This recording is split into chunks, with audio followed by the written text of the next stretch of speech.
Pep Guardiola ametangaza rasmi kuondoka Manchester City mwisho wa msimu huu. Amejenga himaya ya kipekee Manchester City kwa miaka mingi sana na ametoa jumla ya mataji 20 tangu achukue mikoba ya kuinua timu hiyo mwaka 2016. Yeye ndio kocha aliyepata mafanikio makubwa zaidi katika historia ya klabu ya Manchester City. Mataji ya nyumbani ya Uingereza aliyochukua Pep Guardiola, alichukua Premier League mataji 6 mwaka 2018, 2019, 2021, 2022, 2023 na 2024 na alishinda 4 in a row. Alivunja historia ambayo haijawahi kutokea. Hii inajumuisha pia msimu wa kihistoria wa alama 100 Centurions na rekodi ya kipekee ya kutoa ubingwa mara 4 mfululizo 4 in a row. Pia alishinda kombe la FA Cup mataji matatu 2019, 2023 na 2016 ya juzi ambayo alishinda dhidi ya Chelsea ambayo alifunga Chelsea goli moja pale Wembley.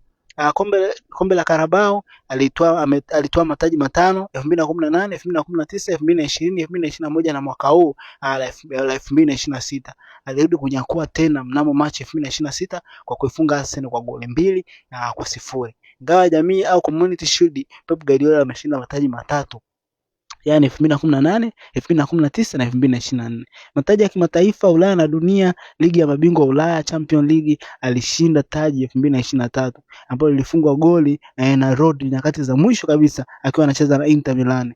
UEFA Super Cup taji la 2023, kombe la dunia la klabu FIFA Club World Cup pia alishinda taji moja. Kwa wastani Pep amekuwa akitoa mataji mawili kwa kila msimu tangu awepo Manchester, jambo ambalo linamfanya kuwa mmoja wa makocha bora zaidi duniani.